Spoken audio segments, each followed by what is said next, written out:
Bonjour Catherine, comment Salut vas-tu? Olivier. Oui, salut tout le monde. J'espère que vous allez bien. Salut, bienvenue à vous qui nous rejoignez en live. Vous êtes nombreuses et nombreux. Je vous vois dans le chat. Salut Nathalie, salut Priscilla, Bloom et moi, Audrey, beaucoup de monde. Ça fait plaisir aussi de voir des personnes qui sont là à chaque fois dans le chat qui interagissent tout au long de cette semaine. Salut Delphine, Valérie, beaucoup de monde pour cette nouvelle journée, cette quatrième journée en direct pour le Sommet des Masseuses. Si vous nous rejoignez pour la première fois, eh bien, bienvenue pour cette conférence avec Catherine Cerezo. Je me présente, je m'appelle Olivier Hurel, j'anime et organise le sommet depuis 2 ans, un sommet pour les masseurs, les masseuses, les accompagnants du toucher. L'idée de cet événement qui a lieu 2 fois par an, c'est de nous faire évoluer collectivement dans nos métiers du massage, nous ouvrir l'esprit, s'inspirer d'intervenants de qualité, comme aujourd'hui encore une fois, qui vont vous partager énormément de choses, vous faire pratiquer, vous faire passer à l'action, vous lancer des défis, bref, profiter de cet élan collectif pour évoluer collectivement. Aujourd'hui, vous la voyez, Catherine Cerezo est avec nous. Elle a pu libérer du temps. Elle est en pleine formation avec Renata Franza en ce moment, qui est pas loin. Et elle a libéré du temps pour partager cette conférence avec vous. Catherine, je la présente si vous ne la connaissez pas, si vous ne la suivez pas encore sur les réseaux. Elle est créatrice et dirigeante d'instituts et maisons fleurs de coton, qui se trouve à Saint-Tropez et Genève. Elle a aussi un mastermind qui s'appelle Elite Academy. Elle nous en parlera un peu plus tard. Elle est masseuse depuis plus de 20 ans, multimédaillée en concours de massage et notamment double championne du monde de massage en catégorie massage visage et body shaping. Ouais. Si vous regardez ses contenus, vous pouvez voir, c'est hyper impressionnant et on a tous envie de passer sous ses mains pendant ces sessions. Et elle est également formatrice officielle de la méthode Renata Franza en France et en Suisse. Et ça a d'ailleurs lieu en ce moment. Et donc, merci à toi, Catherine, d'être là. Comment vas-tu? Ça va super, ravie d'être avec vous. Euh, Merci pour l'invitation, Olivier. Et puis, j'ai hâte d'en découdre avec toutes les personnes qui sont là. Trop bien. Eh ben, peut-être pour rentrer dans le vif du sujet, pour attaquer cette journée, vous le voyez, le sujet de cette conférence est pourquoi de bons masseurs et de bonnes masseuses peinent à vivre de leur métier. Quand on a préparé cette intervention, on avait envie d'amener vraiment, et tu avais envie de partager cette dimension de mindset, de coaching, ce que tu proposes aussi par notamment ton mastermind et par toutes les personnes que tu formes. Donc peut-être commencer dans le vif du sujet. Tu aimerais nous faire pratiquer, nous challenger. Je te Tout laisse à la, fait. la parole. Tout à fait. Je me suis dit que je pense qu'il y en a qui ont suivi le sommet depuis le début. Et puis, comme je ne sais pas si vous me connaissez sur les réseaux ou personnellement, parce que j'en vois un ou deux là que je connais. Mais du coup, je suis pas de nature à être théorique. Je suis plutôt de nature pratique et mettre en action. Donc, du coup, je vous suggère qu'on fasse un petit exercice. J'espère que vous avez de quoi noter sous la main, un petit stylo, un carnet. Et puis, je vais vous faire travailler tant qu'à faire, autant que l'heure qu'on a ensemble soit productive. Est-ce que c'est OK pour vous? Dites-nous dans le chat, est-ce que vous êtes prêts à vous challenger? Go, c'est parti, nous dit Cathy.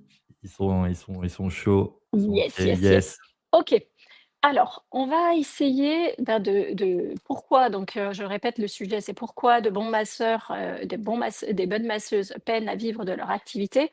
Donc, je ne sais pas comment vous en êtes, vous, aujourd'hui dans votre activité, mais l'idée, c'est de faire une petite analyse de fond et puis de trouver des petites pistes pour vous d'amélioration.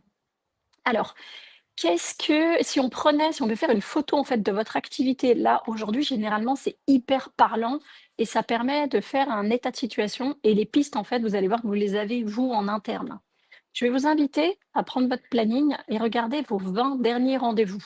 Et sur vos 20 derniers rendez-vous, vous allez vous dire qu'est-ce que c'était comme type de soin que j'ai fait? Quel est le soin que je fais plus? Par exemple, si vous faites du massage neuromusculaire, est-ce que c'était plus un travail justement de détente au niveau du bassin, des choses comme ça? Est-ce que c'était plus un travail sur la colonne vertébrale ou attends, je mets juste un petit document parce que j'ai des gens qui arrivent et je suis en webinaire. C'est les arrêts Et du coup, du oui, direct. oui, comme je suis sur un bureau, en fait, dans une salle, dans l'hôtel, les gens pensent que je suis l'accueil des fois qu'ils arrivent. Du coup, voilà, j'ai fait un petit papier, j'ai mis que j'étais en webinaire, juste derrière l'ordinateur. Du coup, on prend les 20 derniers rendez-vous. Imaginez, hier, j'ai fait l'exercice avec une fille justement en formation qui est ostéopathe et qui a une certaine méthode, et puis à côté qui fait Renata Franza. Donc du coup, ces 20 derniers rendez-vous, elle me disait qu'elle travaillait par exemple beaucoup sur le bassin. C'était vraiment sa structure, des choses comme ça. Donc du coup, essayez d'identifier c'est quoi votre truc à vous. Les gens viennent pour vous, pourquoi? Vous pouvez me l'écrire aussi dans le chat. Regardez, analysez.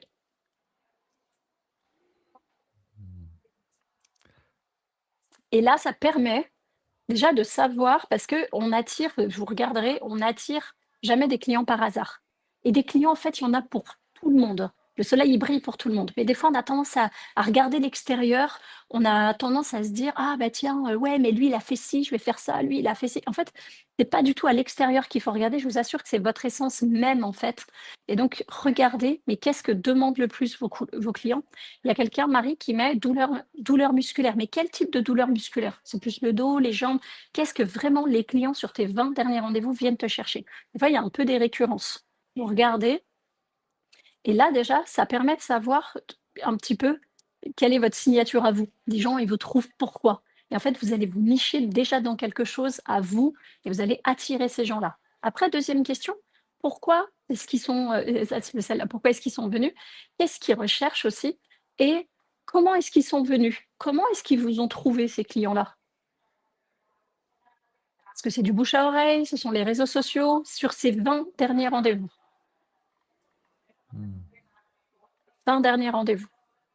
Regardez bien. Des fois, on dépense de l'argent sur des ads sur Instagram, alors qu'en fait, si on regarde les 20 derniers rendez-vous, on se rend compte que les 18 personnes sont venues par le bouche à oreille. Est-ce que ça vaut le coup de dépenser de l'argent sur des ads Instagram? Bouche à oreille, beaucoup. Super. Bouche à oreille. Essayez d'analyser, parce que ça, en majorité, c'est ça, hein, la plus grosse acquisition client. Quel type est-ce que, par exemple, vous avez des partenariats avec des coachs sportifs, des salons de coiffure, je ne sais pas, n'importe quoi, ou c'est la pharmacienne du coin qui vous emmène le plus de monde? Essayez de regarder qui vous ramène le plus de monde à ce moment-là. Je lis en même temps, hein. Je vois bouche à oreille aussi. OK. Essayez vraiment Google et Instagram. d'analyser quel type. Ah, il y a aussi Google et Instagram. Mais sur les 20, combien sont de Google et combien sont d'Instagram? Soyez très précis dans votre analyse. Fiche Google, bouche à oreille. Combien sur les 20 viennent de la fiche Google et combien viennent du bouche à oreille? Il faut, alors, je n'ose pas vraiment de marcher pour le partenariat. Est-ce que tu dois avoir des amis qui ont des activités diverses, en fait, et puis qui peuvent, vous pouvez vous envoyer du monde mutuellement. En fait, c'est un service rendu, hein. C'est pas, t'es pas en train de piquer des clients à ton collègue ou quoi que ce soit. Une dame j'ai une de mes élèves dans l'académie qui travaille avec sa plus grosse rentrée au niveau du bouche à oreille. C'est une pharmacienne. Elle pensait que c'était les médecins dermatologues parce que dans sa pratique, elle pensait que c'était vraiment typique du médecin dermato. Et je lui dis, mais combien de dermatos t'ont envoyé de clients? Puis là, elle regarde son carnet, puis elle me dit, mais en fait, zéro. Et elle passait 4 heures par semaine à démarcher des dermatos. Est-ce que ça vaut le coup de le faire? Et en fait, c'était une pharmacienne qui lui ramenait beaucoup de monde. Et bien, dans ce cas-là, vous savez ce qu'on va faire? C'est hyper facile. Ben, on va chercher plus de pharmaciennes. Ou comment on peut faire pour que cette pharmacienne-là nous ramène plus de clients? Sœur et grand-mère, machin. Oui. En tout cas, j'ai Ouais. l'impression dans le chat, c'est que vous savez déjà. Ça veut dire que vous avez Mais c'est déjà, ça. vous arrivez à traquer d'où viennent les gens, vous leur demandez à vos clients, et ça, c'est déjà un super point positif que je voulais souligner. Ouais. Eh bien, Bloom et moi, elle vient de dire que, par exemple, zéro Insta. Donc, du coup, tu peux avoir ta vitrine. Bien sûr, il faut toujours avoir une vitrine publicitaire. On ne peut pas être caché dans son coin. Malheureusement, tu vas te faire dépasser par tous les marketeurs qui sont en reconversion. Mais, et du coup, comment faire plus de bouche à oreille? Et vous allez voir que la première question, c'était pourquoi est-ce qu'ils sont venus? Ça veut dire que c'est votre signature à vous. Donc, observez ça et décuplez ça. Hier, je discutais avec une des filles aussi dans la salle et elle s'est fait opérer du lipodème. Et vraiment, là, c'était son truc à elle, c'était son histoire, son storytelling. Et en fait, elle communique comme ça là-dessus sur les réseaux et elle va parler d'elle, comment j'ai vécu ça. Et du coup, elle est devenue spécialiste de ça. Elle dit pas qu'elle, bien sûr, elle le fait pour tout le monde, le drainage, mais en fait, son truc à elle, sa niche, c'est ça. Et je lui ai expliqué, je lui ai dit ça, ce qui marche super bien, c'est le référencement. Et notamment sur Insta aussi, parce que tous les posts qu'elle va faire sur Insta, où elle va référencer le lipodème, on l'a tapé lipodème. Quand quelqu'un va chercher sur Google, vous savez que maintenant Google référence aussi vos posts Instagram. C'est pour ça que vous devez quand même poster sur les personnes qui ont mis via Google et tout, vous devez poster sur Instagram. Le référencement, en fait, maintenant, il est croisé. Maintenant, les gens cherchent aussi sur GPT. Donc là, elle, le meilleur conseil pour elle, c'est d'écrire des articles, un peu en effet blog, en fait, sur son site internet, en parlant de son histoire, du lipodème, de qu'est-ce qui lui est arrivé, et tout son storytelling. Et c'est ce storytelling-là qui va lui ramener du monde. Les gens vont chercher sur Google, j'ai le lipodème, comment faire, bing, ça va être la première personne qui va sortir. Nous, on a des clientes qui se sont fait opérer à Genève. Elles ont trouvé une nana spécialiste de la cicatrice à Paris et elle masse la cicatrice. Et des gens de Genève prennent le train et vont 2 fois par semaine se faire masser la cicatrice. Donc, vous voyez ce que je veux dire? C'est que du job, quand vous êtes niché dans quelque chose, il y en a pour tout le monde, en fait. Et vous pouvez être, je suis sûre, vous êtes tous, on l'est tous, hein, on a tous un petit truc à soi et on est spécialiste dans notre domaine à nous, en fait. On n'est pas là, des fois on essaie d'être hyper large pour avoir une grosse carte de soins et tout, et on s'oublie vraiment soi-même. Et je vous assure que c'est ça, en fait, votre plus grosse rentrée. Je suis sûre que vous avez des pistes par rapport aux 2 questions seulement que je vous ai posées par rapport aux 20 derniers rendez-vous. Dites-moi. Je lis un peu vos commentaires, hein. Une dizaine en bouche à oreille. Pour Christelle, de écoute tactile. Tu me diras les 10 autres d'où ils viennent.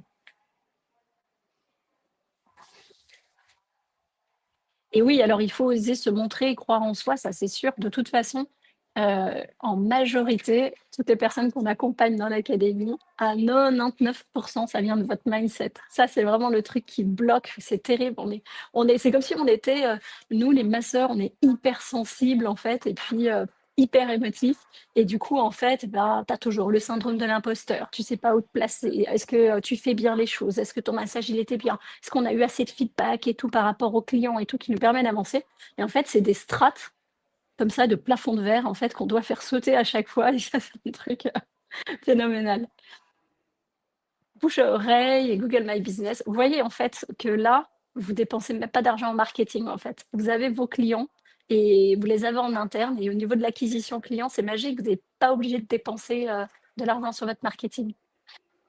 Est-ce que ça vous parle? 15 de Google et 5 Instagram. Oui, oui, oui.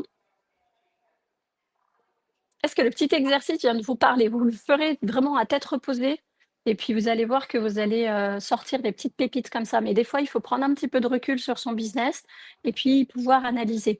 En fait, on a tendance à être la tête dans le guidon. On pense que quand on est indépendant, je pense qu'en majorité, vous l'êtes.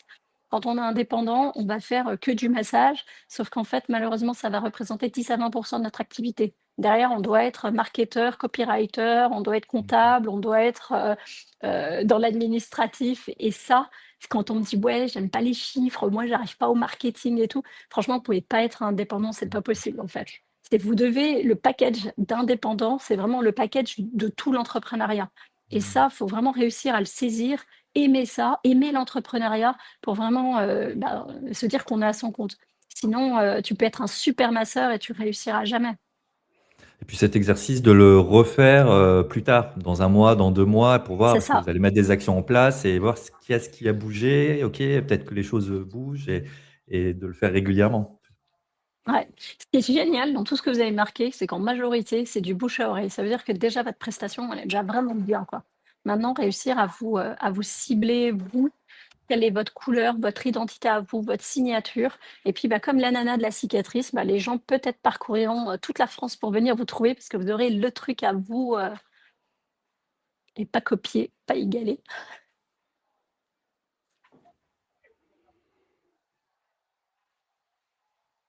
Moi, c'est la peur d'investir, de faire des dépenses énormes pour se faire connaître, mais pas dans de bonnes choses. Déjà, voilà, c'est déjà investir en soi de toute façon. C'est dans la connaissance de soi que bah, qu'on apprend le plus. Dans l'entrepreneuriat, je pense que ça, c'est sûr, il faut se faire accompagner. On a la chance aujourd'hui, c'est qu'il existe bah, des accompagnants dans le business, et surtout dans notre domaine. Et ça, c'est des accélérateurs. Tout ce que tu vas faire en 10 années, en fait, en un an, tu l'as mis en place. Donc, des fois, tu dis, ah tiens, je vais devoir sortir 3 000 euros, 5 000 euros et parfois 10 000 euros et des fois même plus. J'ai vu chez certains business mentors. Et en fait, tu te dis: «Ah mais c'est super cher, je vais devoir payer ça». Mais en fait, c'est une économie de 10 ans que tu es en train de faire. Donc en fait, c'est juste un petit investissement et le retour sur investissement, tu l'as très rapidement, quoi. Mmh.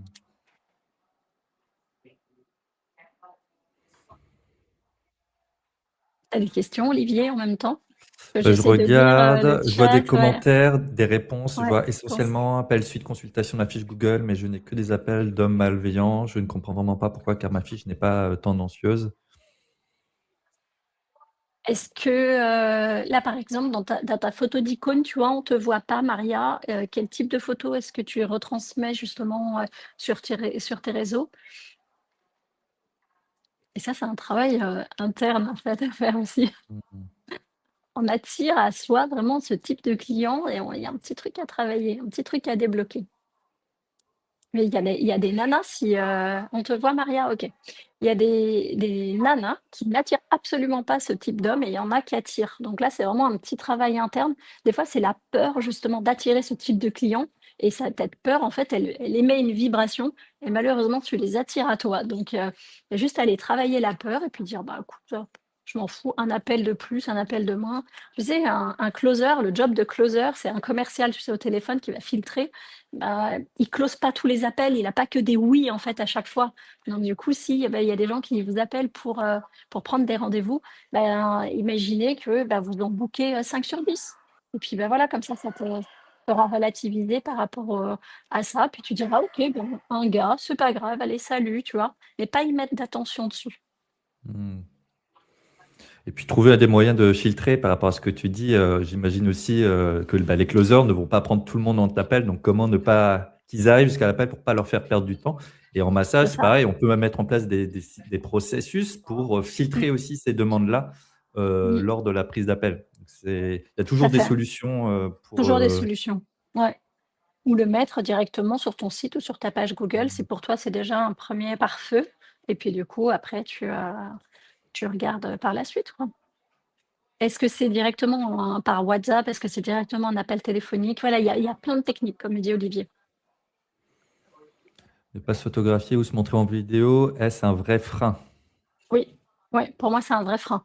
Et pourquoi? Parce que, aujourd'hui, je ne sais pas si vous avez beaucoup de clientèle, si vous discutez avec ces clients-là. Moi, j'ai la chance, entre guillemets, d'avoir des clients qui me font un gros feedback. C'est des clients qui ont beaucoup d'argent, qui voyagent dans le monde entier, qui vont dans des spas du monde entier et du coup, j'ai vraiment ce sentiment de, de pouvoir, checker qu'est-ce qui se fait, qu'est-ce qu'ils recherchent, spécifiquement? Pourquoi cette, différence-là?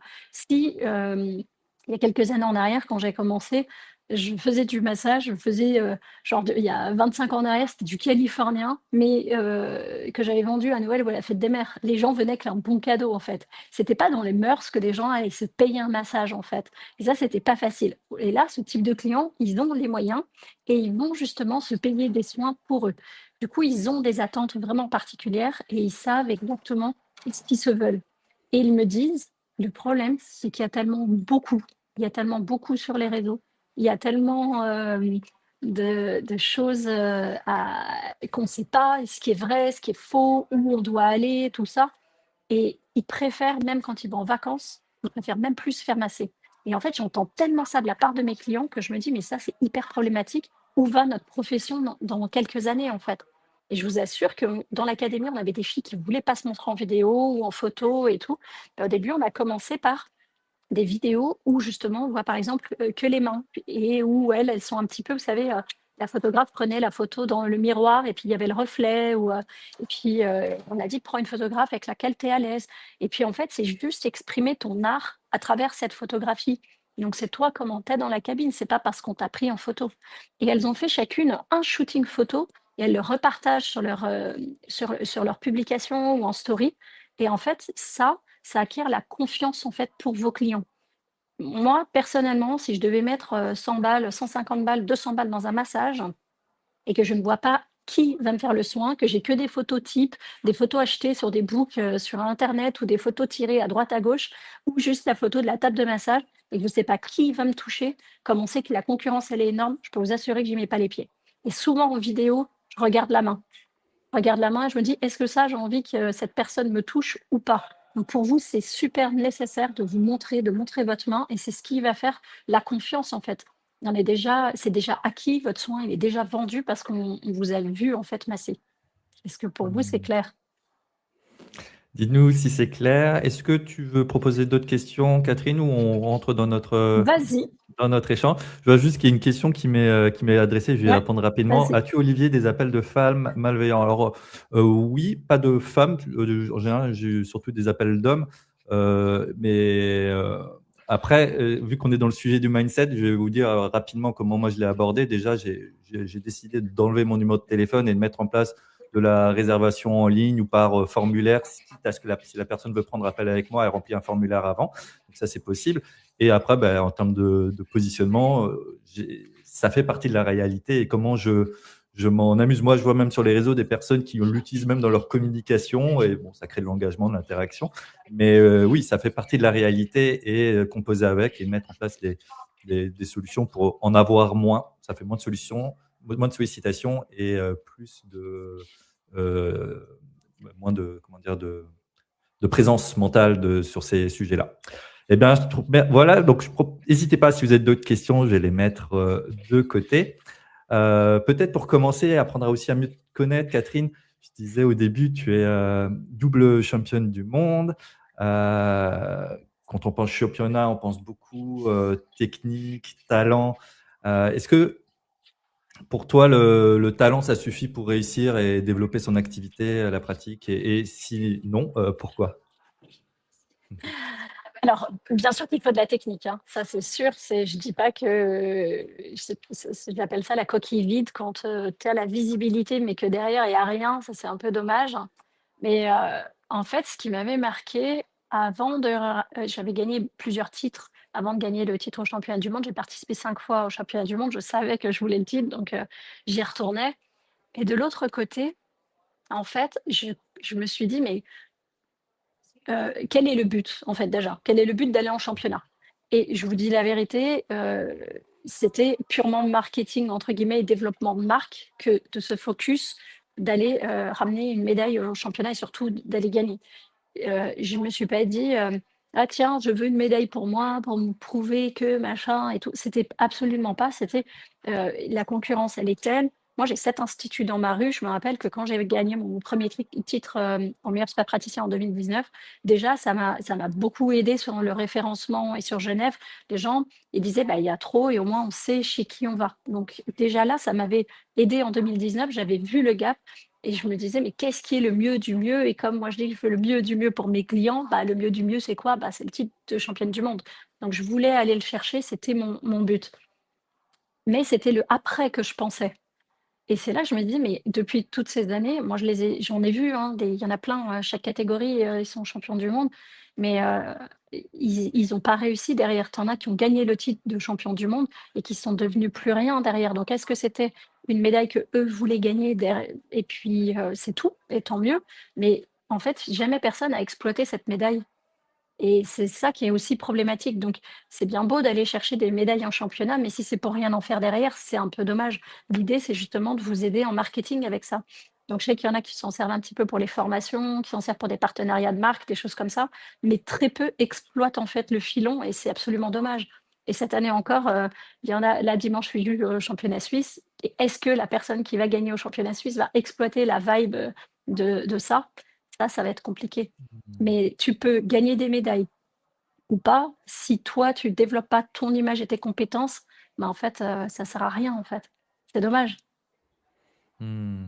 Mais c'est comme les pâtissiers. Moi, je compare toujours les masseurs aux pâtissiers parce qu'ils ont aussi des compétitions, en fait, les pâtissiers. Et vous avez déjà remarqué, vous êtes déjà rentré dans une boulangerie où le gars, il a déjà gagné des titres de la meilleure boulangerie ou meilleur pâtissier ou des choses comme ça. Et en fait, tu vois l'étalage. Et en fait, tout est Instagrammable. Tu as envie de manger le gâteau parce qu'il est juste Instagrammable, en fait. Et comme je prends l'exemple souvent de Cédric Grolet, et en fait, bah, lui, il a créé justement son branding à travers sa pâtisserie. Je mange pas de gluten, donc je peux pas manger chez lui, hein, mais en fait, tu as envie de la manger. Et mais de l'autre côté, c'est est-ce qu'elle est bonne ou pas? Je sais même pas si elle est plus bonne que d'autres, entre guillemets, je sais même pas. Mais en fait, le gars, il a réussi à brander même sa pâtisserie et puis il a brandé tout derrière et le mec, il vend un gâteau 30 € alors que, il y a un gars qui va vendre le même gâteau à 3 € quoi, qui est 10 fois plus cher. Et tout ça parce que ça a été brandé et en fait, il y a un peu une manière d'ego, en fait, des clients qui vont se dire: «Ah tiens», moi souvent, quand je suis, l'été, je suis sur Saint-Tropez, je me fais appeler dans les villas et ils sont tout contents de dire: «Ah ouais, on a la championne du monde», et en fait, c'est une histoire. En fait, là, ils sont juste en train de me payer l'ego, quoi. Que je leur fasse un bon massage ou pas bon, je pense Mmh. pas que ce soit le truc. Vous voyez ce que je veux dire? Et une marque, en fait, elle est créée comme ça. Quand vous allez acheter un sac à main, vous allez vous acheter, un sac à main de marque et un sac à main simple. Vous allez acheter à Lego le sac à main, en fait. C'est pas oui, il est quand même bien fait, on est d'accord. Comme la pâtisserie, celui qui a bien gagné, c'est bien fait par rapport à l'autre, mais c'est soigné, il y a une différence, vous voyez? Il y a un truc qui se dénote vraiment, d'une pâtisserie classique et pas. Et ben, moi, je suis désolée, quand tu vois tous les concours de cuisine à la télé, il arrive, il a tellement chiadé son assiette et tout, il te la pose comme ça, c'est canon, tout ça. Quand vous allez au restaurant, dites-moi si réellement vous êtes servi comme ça, quoi. Moi, je me dis à chaque fois, je me dis: «Mais en fait, j'ai même pas envie», je dis à mon mari: «J'ai même pas envie d'aller manger au restaurant parce que tu as vu le truc, comment ça s'appelle? À la télé, où, ta pâtisserie elle est canon, ton assiette elle est canon, puis tu vas au resto, puis en fait le mec il te pose l'assiette et même pas elle est belle». C'est pas vrai? Mmh, c'est Et clair. tu te mets la croyance que tu as un super truc, tu sais? Puis tu es déçu, quoi. Et moi je suis déçue, je me dis: «Est-ce que vraiment il a mis autant d'attention que s'il faisait son concours de cuisine?» Et c'est ça, Mmh. non? Ouais, ouais, non, c'est, il y a tromperie, hein, il peut y avoir tromperie. Ouais, ouais, c'est ça. Heu, je disais, tout à l'heure que donc tu accompagnes avec le Mastermind Elite Academy, donc je me demande quand tu t'es formé au coaching, Ouais. qu'est-ce qui a changé dans ta manière de voir, ton métier? Alors, j'ai fait des formations de coaching et notamment en préparation mentale pour sportifs parce que, je pensais que j'avais fait le tour de la profession et je voulais me reconvertir. Donc, c'est là où, j'ai commencé ces formations et en fait, on a eu une semaine d'immersion avec, notre enseignant et au fil, en fait, des jours, les exercices de coaching qu'il y avait, je me disais: «Mais ça, je l'ai appris quand j'ai fait du reiki. Tiens, ça, je l'ai appris quand j'ai fait telle formation de massage. Ah tiens, ça, j'ai appris». Puis au fil des jours, en fait, tout se brodait comme ça et heu et le dernier jour, vraiment, ça a été une révélation et je me suis dit: «Mais en fait, j'ai tout en moi, tout le cursus que j'ai fait depuis des années me prouve que je suis, en fait, en cabine, à la bonne place, au bon moment». Oui, il y a eu, le fait de participer au meilleur spa praticien et derrière j'avais gagné donc je me suis inscrite au championnat du monde, j'étais super confiante. Je me suis dit: «Ah facile, j'ai gagné machin», et je vais au championnat du monde, je me suis pris une claque. J'ai vu le niveau, le et là je me suis dit: «Ah ouais, mais en fait tu as cru que tu étais là, mais en fait tu es là quoi et il y a encore des steps à faire», donc et c'est là que je me suis dit: «Mais en fait, j'ai tout et tout ce coaching m'a permis d'avoir une meilleure communication avec mes clients, une meilleure compréhension avec mon équipe et de mieux comprendre l'humain, d'aimer plus l'humain, de pas dire: «Tu as vu ce client, il a dit ça et tout machin». Non, c'est comprendre en fait son univers. Du coup, j'ai appris à apprécier mais les clients pénibles, mais des plus pénibles et du coup, à l'institut, on les adore en fait. Parce qu'on sait que c'est ceux-là qui arrivent avec, un émotionnel très fort, des attentes très fortes et en fait, on sait qu'on va de toute façon, quand on va les comprendre, on va y répondre. Et ils repartent, ces gens-là, en te prenant dans les bras et tout, tellement tu les as compris, quoi. Et ça, c'est magique. Cette Mmh. compréhension de l'humain, ça a vraiment affiné le coaching et ça, c'est top. Trop bien, très clair. La question de cette intervention, c'est pourquoi de bons masseurs, de bonnes masseuses peinent à vivre de leur métier? Pourquoi, selon toi, d'excellents praticiens, des praticiens hors pair, des pépites, restent pourtant bloqués, financièrement? C'est quoi le vrai problème pour toi? Mindset, ça, c'est sûr. À 100 c'est du mindset. Après, il y a plusieurs paramètres. Tu as, dans le mindset, en majorité, l'estime de soi et le travail sur soi, ça, c'est énorme. la relation à l'argent. Ça, c'est vraiment des sujets qu'on travaille en mindset qui sont énormes. Et en fait, c'est associé, le massage comme ça, il est vraiment associé au fait que on, comment ça s'appelle? On est tellement au service des gens, on doit s'en occuper que presque tu t'oublies. Et puis, tu as un cœur tellement grand que ben, limite, ça t'a tellement fait du bien quand t'as massé que toi-même, tu payerais ton client pour lui dire ah, merci d'être venu, quoi. Et là, comment tu veux gagner ta vie? Un truc qui n'est pas possible. En fait, je dis toujours à mon équipe, euh, quand on aime vraiment son job, qu'on est passionné, qu'on aime s'occuper des clients, ça, c'est le cœur. C'est vraiment, c'est votre âme, c'est votre connexion à votre cœur. Mais de l'autre côté, il y a la partie ego. Et cette partie ego, elle est là bah, pour payer tes factures à la fin du mois, tu vois, quand tu as ton loyer à payer, quand tu as ton huile à acheter, quand tu as ton marketing à acheter, et à payer, des choses comme ça. Ça, c'est la partie facture, comme ça. C'est la partie un peu terre à terre, c'est la partie ego. Et le truc, c'est que je connais pas de masseurs qui sont hyper, hyper, hyper dans le cœur et qui gagnent très, très bien leur vie. Et je ne connais pas des masseurs qui sont vachement, vachement dans l'ego et qui gagnent très, très bien leur vie. Pourquoi? Parce que ces gens qui sont très, très, très, très, très dans l'ego, vous regardez, vous rentrez dans des magasins et en fait, on sent que ça pue le pognon. On sent que on va vouloir t'arnaquer, te vendre un truc. Et en fait, ça, c'est un truc qui va marcher pendant 2 ans. Tu vas exploiter, par exemple, tu ratiboises tout Genève, puis après, salut. Et c'est pas un truc sur du long terme. Ce qui fonctionne, c'est quand tu as vraiment équilibré l'âme et l'ego. Alors, à quel moment tu te poses la question, à quel moment je suis plus trop dans mon cœur, du coup, j'encaisse pas, et j'ai trop offert, j'ai fait des prix, j'ai machin, et à quel moment il y a l'ego. Pour ça, ce qui est hyper important, c'est de séparer vos jours dans la semaine. C'est jamais faire, par exemple, de l'administratif et de la compta des jours où vous allez faire du massage. Le jour où vous êtes en massage, mettez-vous vraiment. Tu m'entends? Ça va?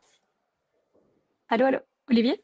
Ouais, Ouais, tu étais là? oui, Ouais, ouais, ouais, c'est j'étais bon, tu là. J'ai m'entends? eu une petite coupure, mais ça vient de chez moi. Aucun Ah, souci. t'as tout bon? Je, Donc, je ouais, voulais justement écrire dans le chat, de nous dire dans le chat comment le pourcentage entre cœur et ego, comment il se 50-50. positionne. Il faut vraiment que ce soit à l'équilibre 50-50. Comme je l'ai expliqué, si vous voulez le travailler, mettez-vous par exemple le lundi, vous dites je fais ma compta, mon marketing et tout. Et là, vous êtes vraiment dans votre tête. Vous pensez en fait que au niveau de l'ego. Et de l'autre côté, le mardi, le mercredi, le jeudi, vous êtes vraiment que dans votre cœur. Parce que ce sont vraiment pas les mêmes énergies. Et quand on va aller vraiment travailler dans son cœur et qu'on va les donner, pour se remettre dans les papiers et tout. Moi, je sais que des fois, quand je sors de soin, j'arrive pas à compter. Je suis obligée de prendre le téléphone, de tête, j'arrive plus à compter. La semaine était connectée en fait à autre chose. Et pareil, quand on est dans les papiers, dans ses mails et tout, eh ben, on n'est pas dans la bonne énergie pour pouvoir aller donner un soin. Mais je vous assure qu'il faut vraiment aller travailler à 50-50, ces deux zones-là. Hmm. Eh bien, je vois qu'il y en a soit des personnes 50-50, soit des personnes beaucoup dans le cœur. Et je pense que aussi ce sommet est là pour ça, c'est d'amener à équilibrer, d'avoir ces deux composantes, d'être à la fois avec des compétences très cœur et des compétences très plus business. Ouais, Donc, merci de rappeler ça, Catherine, c'est hyper important. Je me rappelle qu'on échangeait, tu parlais souvent d'un excès émotionnel au niveau ouais. des praticiens. Qu'est-ce que ça veut dire pour toi quand tu parles d'excès émotionnel? Alors, dans la profession, en majorité, les personnes qui font ce métier sont des personnes qui sont hypersensibles, hyper émotives. Tu as beaucoup d'HPE, d'HPI, et donc là, des troubles, on en a beaucoup à la carte aujourd'hui. Mais en fait, ça, c'est des personnes, je me rappelle, je donnais des cours dans un lycée en fait qui donnait à Thonon, qui donnait cours pour le DU d'hydrothérapie en fait, le diplôme en hydrothérapie. Mais à la base, cette école, c'est vraiment que c'est scolaire, c'est dans un lycée avec des profs qui donnent des cours de biologie, anatomie, machin. Donc c'est vraiment t'as le typique. Puis après, tu avais les intervenants extérieurs qui venaient pour le massage, ainsi de suite.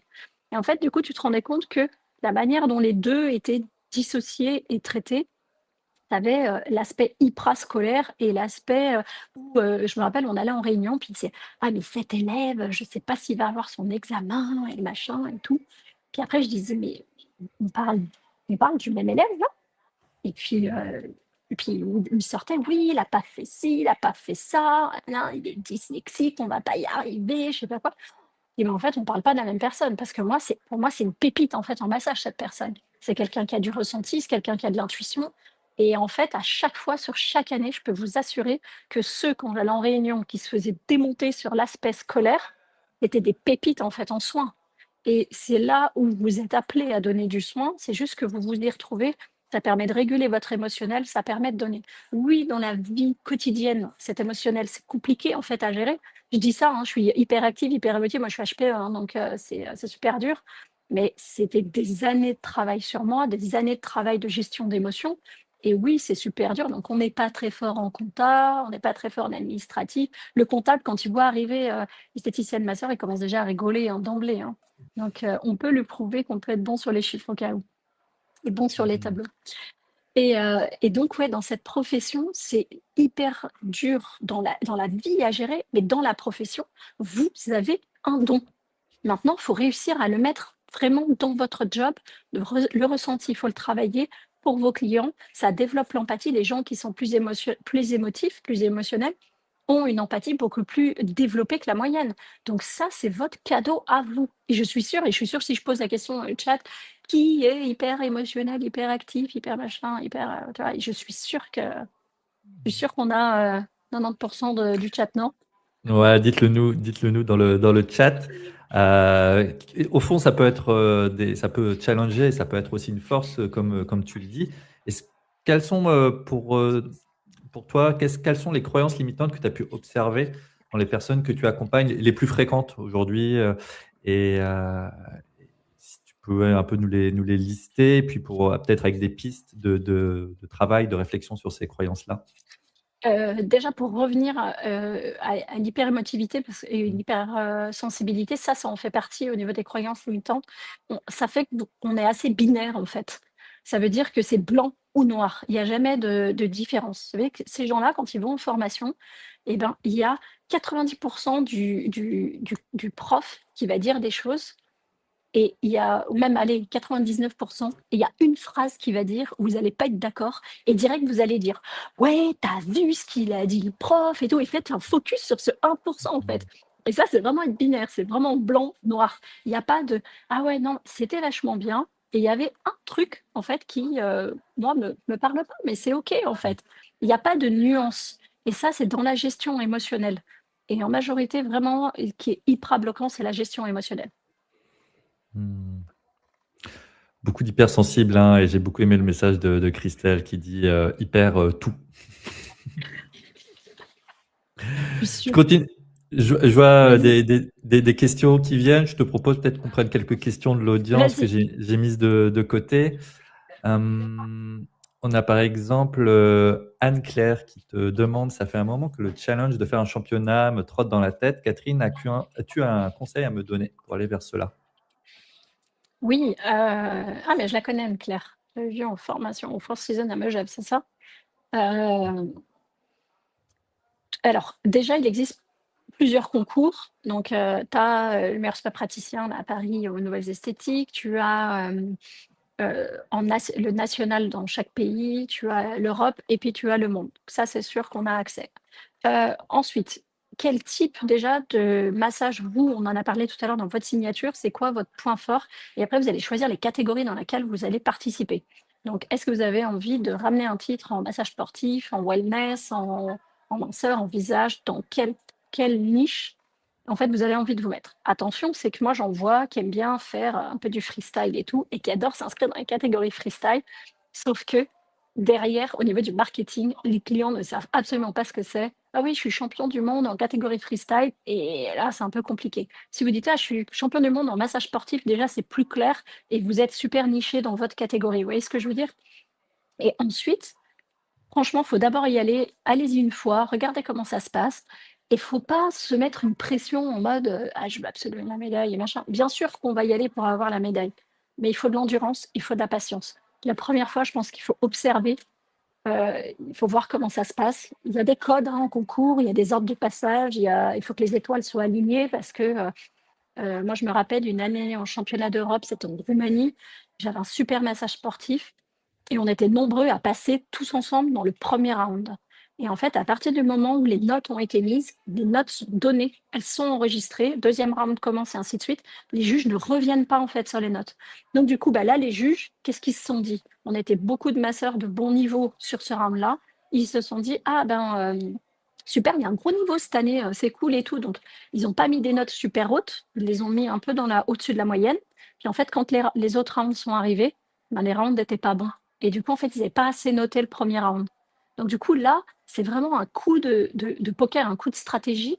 Et l'année d'après, quand j'ai participé à Rome, je savais que je voulais une médaille en visage. Je me suis dit, je vais participer 2 fois dans la KT. Et mon premier massage, je vais faire comme à la maison. Et deuxième massage, parce qu'en fait, tu ne sais pas à l'avance dans quel round tu vas être. Donc, admettons, j'étais dans le premier round, je faisais mon premier massage. Et en fait, au bout du troisième, quatrième round, où j'allais passer après, je sortais mon massage de concours. Et ça, voilà, c'est une stratégie aussi à avoir. Donc, tout dépend, qu'est-ce que vous voulez faire, qu'est-ce que vous voulez aller chercher. Mais en premier lieu, faut y aller vraiment. Je vous assure que pour que ça fonctionne, il faut que tous les paramètres soient vraiment au feu vert. Donc, il faut de l'expérience sur le concours, quoi. Il ne faut pas lâcher. J'ai participé 5 fois au championnat du monde. J'en ai vu qui ont participé 1 fois, 2 fois. Oui, c'est dur émotionnellement, c'est dur psychologiquement, mais sans un bon travail de mindset, de remise en question, franchement, je vous assure que à chaque fois que j'ai perdu, j'ai pleuré toute la nuit, mais vraiment à me mettre plus bas que terre. Et derrière, c'était OK, 4, c'est bon, on se donne 24 heures. Tu as le droit de chialer pendant 24 heures, mais derrière, on repart. C'est quoi la solution d'après? C'est quoi le après? Et puis, qu'est-ce qui est le plus difficile? Me battre pendant 1 an pour y retourner ou annoncer à mes collaborateurs, non, du coup, j'ai décidé que j'irai pas, alors je leur avais dit qu'un jour je la gagnerais, cette médaille, donc là, je prends un peu pour une co.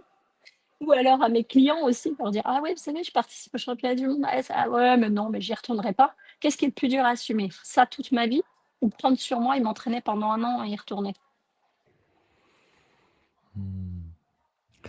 Et voilà ta réponse. Merci Catherine Donc, faut y aller, pour. faut se préparer, et puis faut pratiquer, faut pratiquer, faut pratiquer.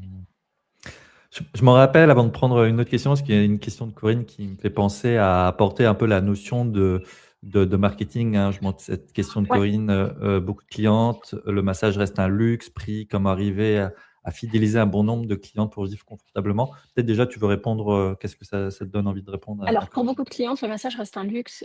Bien sûr que c'est un luxe. Pourquoi? Parce qu'aujourd'hui, c'est pas facile. On sait que c'est la crise pour tout le monde. Donc, la priorité, c'est payer son loyer pour avoir un toit sur la tête et puis manger. Donc, de toute façon, tout ce qui va être massage, on ne sera absolument pas la priorité.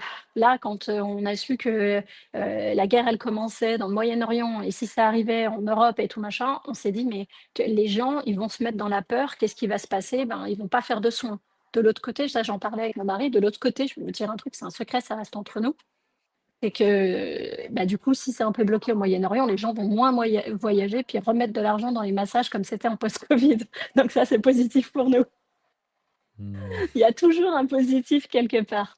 Donc du coup, de toute façon, il faut partir du principe qu'on ne sera pas la priorité pour un client, à moins que vous trouviez des clients qui investissent dans leur santé, dans leur bien-être, dans leur mieux-être. Donc ça va être une différence. Donc quel type de client vous allez avoir? Il faut essayer de ne pas se dévaloriser dans les prestations. Il vaut mieux que votre client revienne tous les mois, tous les 2 mois, que pour lui, ce soit, il se dise, tiens, moi, tous les mois, je mets 100 balles dans mon massage et ça fait partie de mon portefeuille, entre guillemets.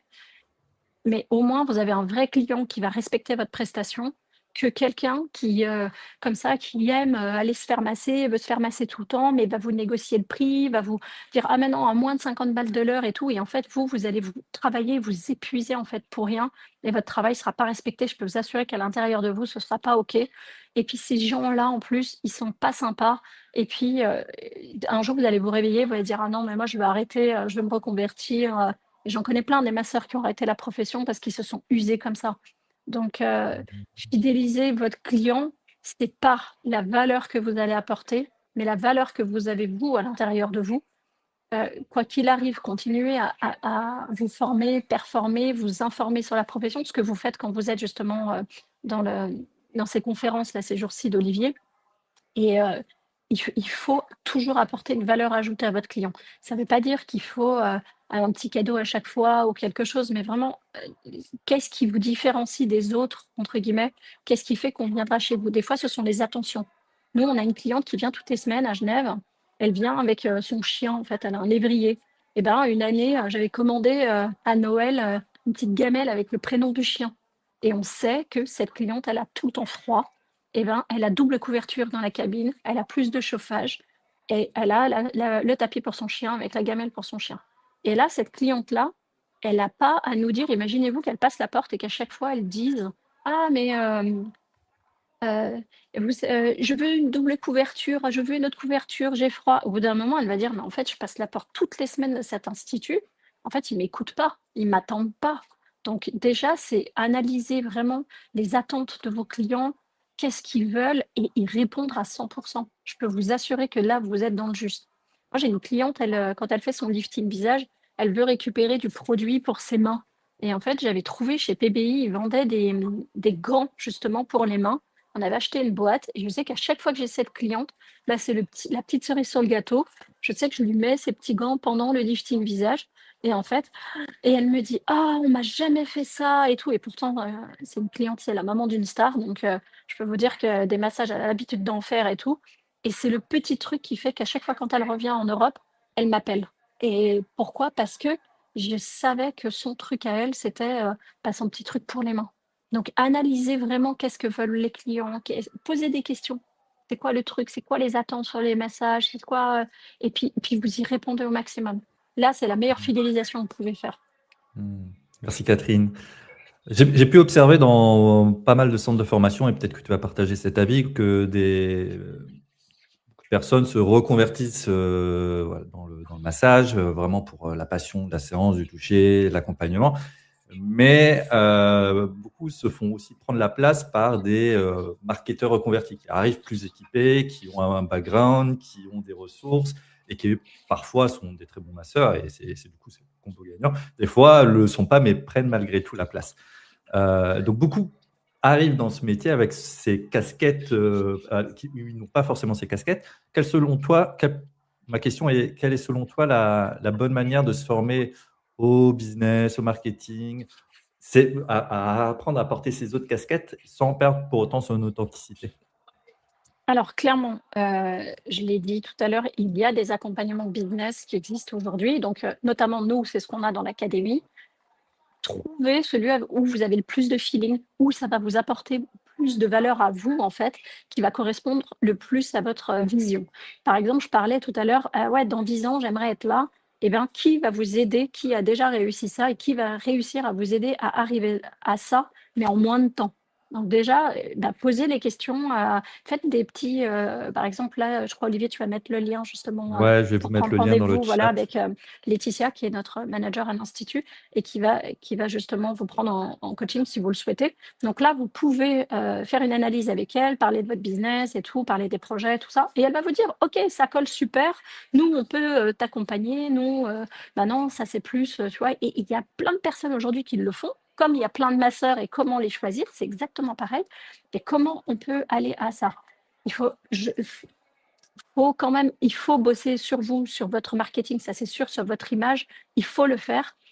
Parce qu'effectivement, il y a ces masseurs-là qui débarquent de nulle part, qui sont des marketeurs en reconversion. Mais je ne pense pas sur du long terme que ça tienne. J'en ai déjà vu s'essouffler. Mais après, on ne peut pas compter que là-dessus. Il faut, vous, après, aller éduquer les clients par rapport à ça et par rapport à vous, ce que vous avez à donner. On l'a vraiment vu dans l'académie sur l'accompagnement. Le résultat de filles qui voulaient pas se montrer, qui voulaient pas être sur les réseaux et tout, et qui ont juste 2-3 petits tips de mise en confiance et puis un petit peu de vitrine. Et puis franchement, les progressions ont été monumentales. Donc, ce serait presque dommage aujourd'hui de ne pas investir en soi là-dessus, quoi. Superbe. Eh ben, je vous ai mis le lien. Profitez-en là, de cet échange avec une membre de l'équipe de Catherine. J'ai mis quelques questions de côté. On va en prendre encore Ouais. quelques-unes. Juste avant, peut-être. Et là, on a vraiment de la chance et je tiens à vous le présenter et que Catherine vous en dise un peu plus. Dans le Pass VIP, Catherine propose une formation complète d'automassage du visage en ligne d'une valeur de 327 €. C'est incroyable. Donc déjà, j'en profite pour te remercier encore de vive voix, Catherine. Merci beaucoup. Est-ce que tu Avec peux plaisir. nous en, nous en parler de cette Bien formation? sûr, bien Qu'est-ce qu'il y a sûr. dedans? En fait, oui, je fais des lifting visage à mes clientes, mais en fait, je m'étais rendu compte en animant un atelier qu'elles mettaient leur crème à l'envers et là, je me suis dit: «Mais, moi, je suis à 300 € de l'heure». Donc imaginez-vous que, je des fois, je me dis: «Mais qui va mettre 300 € dans un massage, quoi?» Et là, elle met, 300 € et derrière, elle va venir tous les mois me voir et derrière, elle va tirer son visage vers le bas. C'est vraiment, antiphysiologique de ce que je venais de lui faire. Et là, je me suis dit: «Non, mais il faut les éduquer, il faut faire quelque chose» et là, le job était tellement grand, en fait, que je me suis dit: «Mais, bon, je vais tourner les vidéos et on va les éduquer et on va leur dire comment faut faire à la maison parce que sinon je vais je vais pas j'ai pas envie de prendre de l'argent à quelqu'un, franchement et derrière me dire: «Oh ouais, c'est bon, c'est pas grave si elle fait pas bien chez elle», en fait et ça, je ne voulais pas. Donc c'est pour ça que j'avais créé ça, en fait, pour vraiment, éduquer les personnes à la maison et qu'elles aient le suivi comme si j'étais parce que clairement, j'ai pas j'aimerais les prendre, hein, toutes les semaines, tous les 2 jours, mais mon agenda ne le permet pas. Donc au moins, il y a la continuité de ça et puis voilà. Donc vous avez accès à ma formation, d'automassage. Génial. Bah, si vous prenez Pass VIP, vous avez le QR code juste ici. Vous avez accès à cette formation et bien d'autres choses que je ne vais pas tout vous lister. Vous verrez tout ça sur la page du Pass VIP. Et en même temps, vous participez à un tirage au sort où vous avez 8 lots en jeu, des formations présentielles, des stages immersifs. Pareil, je vous laisse le détail. Et donc, le Pass VIP, il est à 127 € pour une valeur globale de 1 100 €. Vous avez tout ce qui est écrit à l'écran et ça se tarif jusqu'à vendredi minuit, donc demain minuit. Profitez-en. Et revenons à notre échange. J'ai pris quelques questions, Ouais, il y a j'ai plein mis de quelques questions questions, ouais, dans le chat. dans le chat. On va prendre cette question-là de, par exemple, de Fabienne qui dit certaines coachs, ce qu'elle s'est rectifié, m'ont conseillé de ne pas travailler à la séance pour pouvoir vivre. Qu'en penses-tu? Alors, de quel métier fait-elle déjà, Fabienne? Qu'est-ce qu'elle fait? Parce que beaucoup de coachs m'ont conseillé. C'est des coachs en quoi? C'est des ma Euh, elle est masseuse. Ah, Si tu masseuse à peux, la séance? oui, Ouais. des séances de massage à la séance. OK. Et des coachs, je pense, c'est des coachs business qui l'ont conseillé de dire, il ne faut pas faire de massage à la séance. Pourquoi? Donc vendre des cures, par exemple, des choses comme ça, des Je pense que ça abonnements, doit être des des, ou ah alors bah peut-être si, des en offres entreprise. signature ou où il y a une offre où il y aura les massages et d'autres OK. choses dedans, des packaging, je pense. Ouais, alors là, elle vient de dire: «Ah bah si, en entreprise». Alors, Ok. alors si c'est en entreprise et que tu vends la prestation à la séance, j'ai déjà eu fait ça d'aller travailler justement, en entreprise et le problème, c'est que des fois, ils sont un coup en réunion, un coup machin, la réunion s'éternise, du coup, ils viennent pas au massage. Tu as perdu ton rendez-vous. Hmm. Là, c'est plutôt un contrat avec l'entreprise qu'il faut faire et puis souvent, ils ont des labels un peu, bien-être au travail et tout, donc ça se négocie et tu dis: «Voilà, moi je viens pendant 8 heures et si tu as un no-show, ben, tu as un no-show, si tu en as pas, tu en as pas» et au moins tu as ta journée qui est payée parce que, là où les masseurs souffrent beaucoup, c'est tous les no-shows, en fait. Les personnes qui viennent pas à vos rendez-vous, ça c'est une catastrophe. Donc du coup, c'est, justement de faire ça. Faire du digital en plus, mais en massage, c'est super dur de faire du digital, moi mes vidéos d'automassage, je vous dis, le coût justement du vidéaste, le coût de la mise en place, l'abonnement de Kajabi, machin et tout, c'est pas comme si, ça m'a jamais ça m'aurait fait vivre, hein, le digital. Donc c'est on est sur du terrain en fait, donc faut masser les gens et effectivement, vaut mieux remplir, ta journée et puis, avoir un contrat où, je sais pas, tu viens une fois par mois et puis dans ce cas-là, tu as 3-4 entreprises et puis tu viens, on a une fille dans l'académie qui travaille avec, les, comment ça s'appelle? Les, conciergeries d'entreprise, ça se fait beaucoup. Elle est D'accord. sur Paris et donc elle a dégoté des contrats comme ça et chez des grosses structures et puis elle a une cabine et donc vaut mieux faire comme ça et puis être sûr que ta journée soit pleine, sur, je sais pas combien tu travailles, 6 heures ou 8 heures, tu vois? Un coup comme ça, vaut mieux y aller 8 heures et puis se dire: «Voilà, je travaille, 3 jours, par semaine et puis mais vraiment en full journée» et au moins tu sais que ta journée, elle est assurée et dans ce cas-là, ben, qu'est-ce que tu fais? Bah, tu cherches d'autres entreprises pour avoir d'autres contrats et puis au moins ça, c'est assuré. Mais Trop bien. Oui, je t'en prie. souvent, pour en vivre, on se rend compte que, au niveau des rentabilités des soins, vous êtes vraiment pas bon et que du coup, vous êtes obligé d'avoir un gros volume pour pouvoir vous sortir de l'argent. Et on a le cas d'une fille de l'académie le soin qu'elle faisait plus, c'était le soin où elle perdait de l'argent. Et du coup, en fait, elle était obligée de compenser en faisant plus d'heures. Elle disait, je comprends pas, je bosse beaucoup, mais j'arrive à peine à payer mes factures. Et ben, le soin qu'elle faisait le plus lui faisait perdre. Et ben ça, elle a des enfants en bas âge, elle ne les voit pas. Donc, il fallait faire des choix stratégiques justement pour monter ses prestations, quoi. Donc, d'abord, calculez vos rentabilités avant de parler à la séance ou quoi, et combien vous voulez de soins derrière pour vivre, combien vous voulez d'argent pour vivre. Et puis après, tout ça, ça se calcule en fait, hein. Hmm. On a une autre question que je vais t'afficher juste avant de parler du défi que tu as proposé à celles et ceux qui nous écoutent, qui nous regardent. Donc, on a cette question de Réjeanne Légal qui demande quelle typologie de masseur peine à vivre de son métier? Y a-t-il une Tous, différence entre le spa urbain et le spa hôtelier? tout, en fait, ça dépend de plein de choses. Je connais des super spa hôteliers qui ont des prestations qui sont très chères et qui payent très mal leurs collaborateurs. Et puis ces collaborateurs sont vite essoufflés puis partent.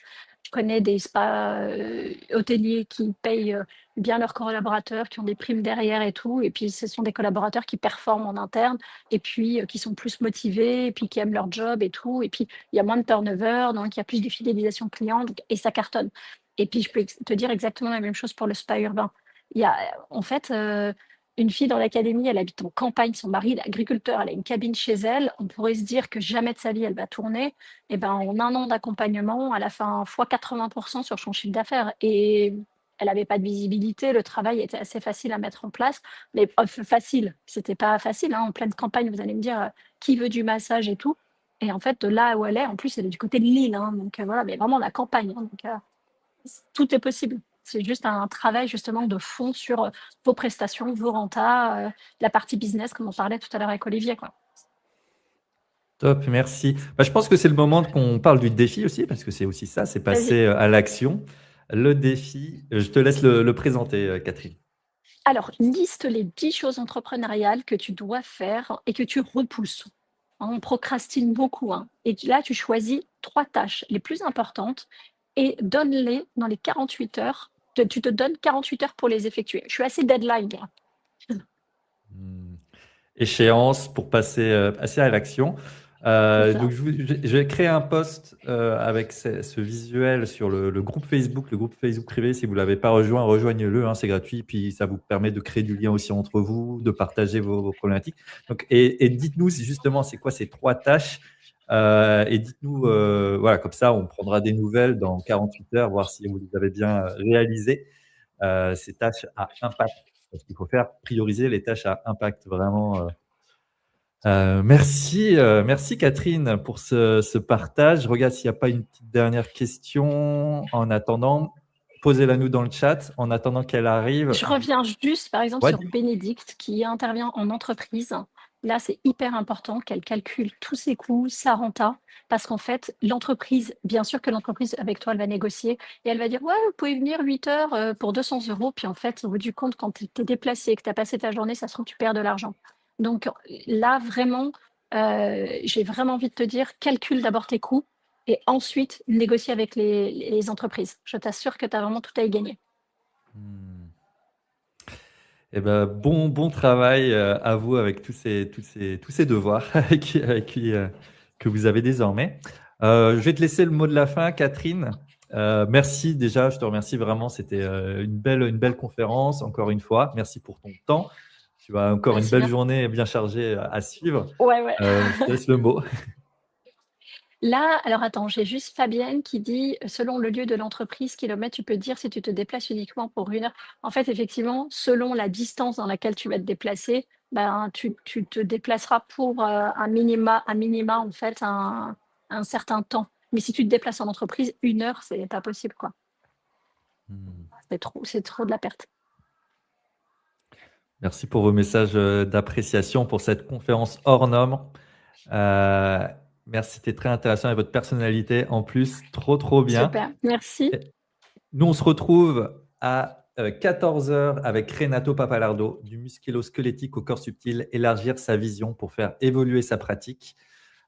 Conférence qui s'adressera beaucoup aux masseurs et masseuses expérimentés qui ont déjà beaucoup d'années derrière elles et eux. Mais venez, même si vous débutez, même si c'est une conférence, parce que vous allez apprendre énormément de choses et c'est toujours bon de le faire maintenant en live.